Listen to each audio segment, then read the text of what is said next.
Кыргыз Республикасынын укук бузуулар жөнүндө кодексине өзгөртүү киргизүү жөнүндө мыйзам долбоор сунушталып жатат. Урматтуу депутаттар, жалпыбыз азыр күбө болуп атканда интернет тармагынын өнүгүшү менен, интернеттеги сайттардын, интернеттеги баракчалардын өсүшү менен, ошол жерде маалымат албашуунун өсүшү менен, ошол эле учурда аны оң жагынан эмес, терс жагына колдонгон жарандар дагы пайда болуп, ошол жерде интернет пространство аркылуу бирөөлөрдү мазактоо, кемсинтүү, аларга жала жабуу учурлар акыркы күндөр көп болуп келатат. Бул коомубуздагы адеп аклактык, ар намыс, кол тийбестик ченемдерди сактоого терс таасирин тийгизип келе, ошол эле учурда ошол мазактоого же жала жабууга кабылган адамдардын ден соолугуна, үй бүлөлүк кадыр баркына, алардын психологиясына жана жумуштагы репутацияларына терс таасирлерин тийгизип, аларды бир кандайдыр бир өз алдынча сот жүргүзүүгө же бир өздөрүнүн ден соолугуна зыян алып келүүгө учурлар көп болуп атат.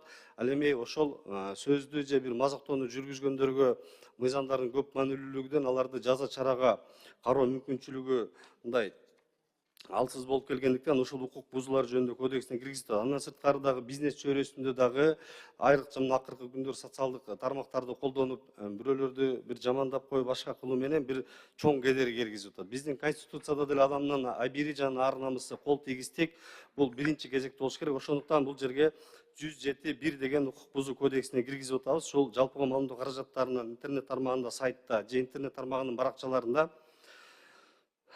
мазактоо, башкача айтканда башка адамдын ар намысын жана кадыр баркын адепсиз формада атайын кемсинтүү, жеке жактарга 1000 эсептик көрсөткүчтөгү айыппул, юридикалык жактарга 2000 эсептик көрсөткүчтөгү айыппул болуп атат. Ал эми жалпыга маалыматтоо каражаттарынын интернет тармагында, сайтта же интернет тармагында, сайттын баракчасында камтылган жала жабуу, башкача айтканда башка адамдын ар намысына жана кадыр баркына шек келтирген жана анын беделин түшүргөн жалган маалыматтарды билип туруп таркатуудагы жеке жактарга 1000 эсептик көрсөткүч, юридикалык жактарга 2000 эсептик көрсөткүч болуп атат. Ошол эле учурда укук бузуулар кодексинин 471 беренесинде бул ыйгарымдуу органдардын катарында ошол 107.1 бул Маданият жана маалымат министрлигинин ыйгарымдуулуктарын кошуп атабыз. Ал эми 31 беренеде көрсөткөн айыппулдардын толуктоо киргизилип атат.